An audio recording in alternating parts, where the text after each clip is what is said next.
regra ia ser criada. E até o Supremo pode criar novas regras, mas a gente fere uma segurança jurídica básica. Você criar regra e aplicar para trás. Acaba com a nossa possibilidade de ter um resultado positivo para a sociedade. Mas como se não bastasse isso, em novembro de 2019, o Supremo veio e decidiu que não podia mais prender depois do julgamento da segunda instância, depois da condenação. Só pode prender depois do julgamento nas 4 instâncias e infindáveis recursos. Gente, sendo que era o próprio sistema que tinha o próprio Supremo que tinha decidido anteriormente que era pra parar de desconsiderar, porque era antigamente assim. E ele mesmo tinha decidido que era pra parar. Aí, caralho, eu preciso que o cara volte pro jogo político aí, hein? Lula tá preso, precisava dele, porra, porque, mano, se o Lula continuar preso, o Bolsonaro vai perder. E aí, se o Bolsonaro perder, fudeu, a gente vai perder. Pode ser um cara que a gente não controle ali de novo, entendeu? Não vamos conhecer isso, a gente tem o Bolsonaro na nossa mão. O Lula, é claro, nosso amigo. Porra, vamos fazer isso, a gente só ganha. Porque sabe qual que é o problema? Eu acho que é muito difícil. O STF, tipo, eu não sei, mas não me parece uma organização que tenha um passado ilibado, tá ligado? Eu acho que esse é o medo deles, entendeu? Se alguém como você começa a ganhar muito poder dentro das instituições, começa a realmente querer combater a corrupção, aonde isso vai parar? Onde a minha opinião, eu acho que 90% das pessoas que estão hoje envolvidas no sistema têm o cu preso de alguma forma.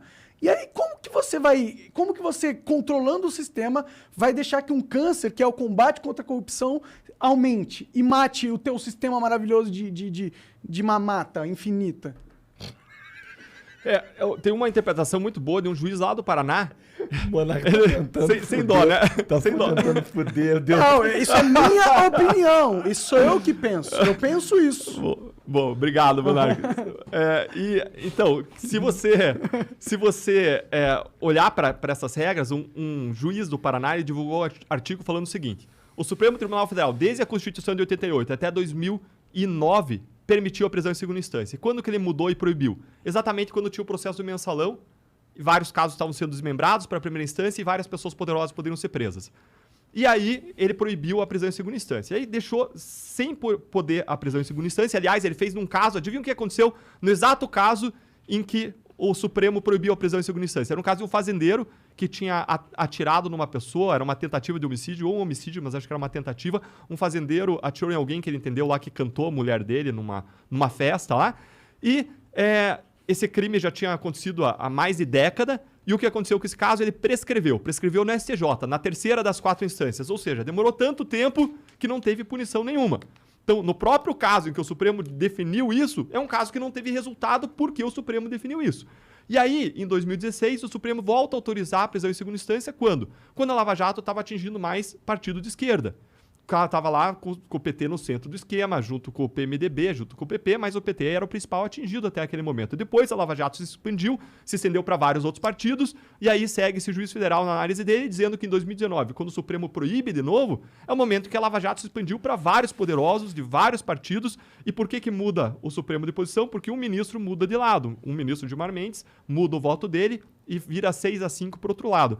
E aí, essa análise do juiz André, lá do Paraná, juiz federal muito, muito bom, muito competente, na análise dele, ele fala, olha, fica parecendo que o Supremo está se inclinando conforme os ventos políticos, o que não é bom para a credibilidade do Supremo, não é bom para a credibilidade da Justiça. Tá parecendo pra caralho isso aí, eu digo de passagem. E isso atrapalha demais. Atrapalha não só porque a gente não alcança a justiça em relação aos poderosos, Igor e Monark, mas atrapalha porque a gente não consegue mais fazer colaboração premiada.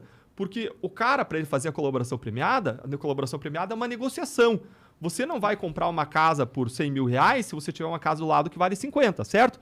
Do mesmo modo, o cara não vai fazer um acordo com o Estado em que ele colabora, em que ele se compromete a cumprir uma pena, se ele vai alcançar impunidade, se ele vai poder discutir o caso dele por 20 anos, alegar 1000 nulidades e buscar a prescrição e a impunidade completa.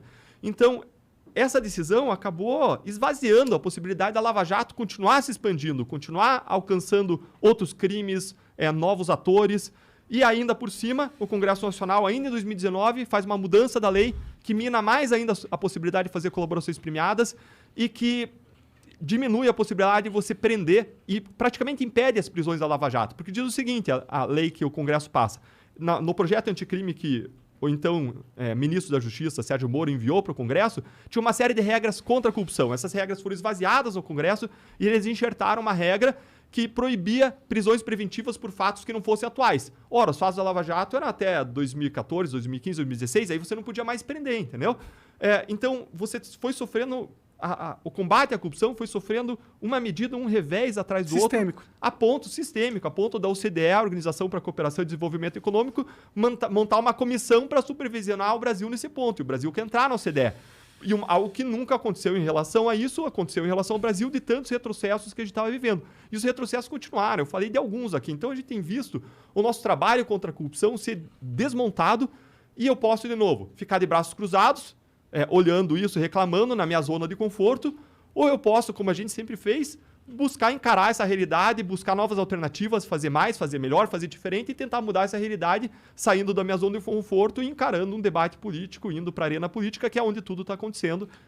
Eu imagino que você não tomou essa decisão sozinho. Eu imagino, e seria inteligente da sua parte, que você tivesse aliados nessa luta, né? Porque você sozinho não vai acabar com a corrupção. Com certeza, Quem que tá nessa luta com você? Você tem um time? Como que tá aí sua organização política? Porque agora você virou um político, né?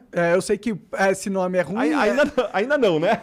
Ainda não, mas tem essa não, você vai se candidatar, né? Vou me filiar a um partido, com certeza. E agora você tem que aprender toda uma nova arte, né? A política... Parece ser a arte de ser filha da puta, mas não é também só isso, né? É a arte de você saber conversar, saber... Não é só isso. É a arte de saber angariar apoio, de fazer um meio de campo, de fazer uma comunidade, né? Quem que é a sua comunidade? Como que você está fazendo isso? Legal, vou responder isso, mas antes uma observação. Sempre eu fiz palestras e eu tratei desse assunto e eu sempre falava, olha, a gente tem que tomar cuidado, gente, porque quando a gente fala que todo político é corrupto, a gente tem dois problemas. Primeiro, a gente está sendo injusto com os que não são, e tem pessoas honestas, dedicadas à causa pública lá. Como é que foi a votação, por exemplo, da lei de improbidade, que derrubou a lei de improbidade? Agora, recente, que acabou com mais de 30 ações de improbidade da Lava Jato. Como que foi a votação? Na Câmara foram cerca de 65 contra o resto. Mas esses 65 defenderam, a gente tem que respeitar eles, tem que valorizar eles, tem que honrar eles. E... além disso, a gente dizer que todo político é corrupto é um problema também que a gente acaba desestimulando pessoas íntegras a buscar esse caminho para transformar o país, quando o que a gente quer é justamente que as pessoas vão, né? Então, eu comecei a refletir de modo mais consistente nisso quando eu vi que existia um movimento de retomada da pauta anticorrupção por várias pessoas, por vários atores, o Muda Senado, a gente tem o ex-juiz federal Sérgio Moro que está indo para defender, inclusive, essa bandeira. Tu conversou com ele sobre esse movimento? Porque ele também teve que tomar a mesma decisão, né? Eu consultei, ele tomou um pouco antes, né? Quando ele foi pro governo Bolsonaro, mas e aí? Como foi esse papo? Eu perguntei, eu escutei ele, escutei várias pessoas e a opinião geral das pessoas é que a gente viveu ao longo dos últimos anos um processo de aumento da consciência cívica das pessoas. Várias pessoas que eu vejo hoje discutindo política, debatendo política, eu pergunto para elas, você debatia esse assunto há 10 anos atrás? As pessoas falam, não debatia. Então, existe um aumento da consciência cívica, o que é uma base para uma transformação, um aumento da participação política. Fala pessoal, nos primeiros 50 dias eu tive um resultado bem satisfatório na barba, só usando o trioxidil.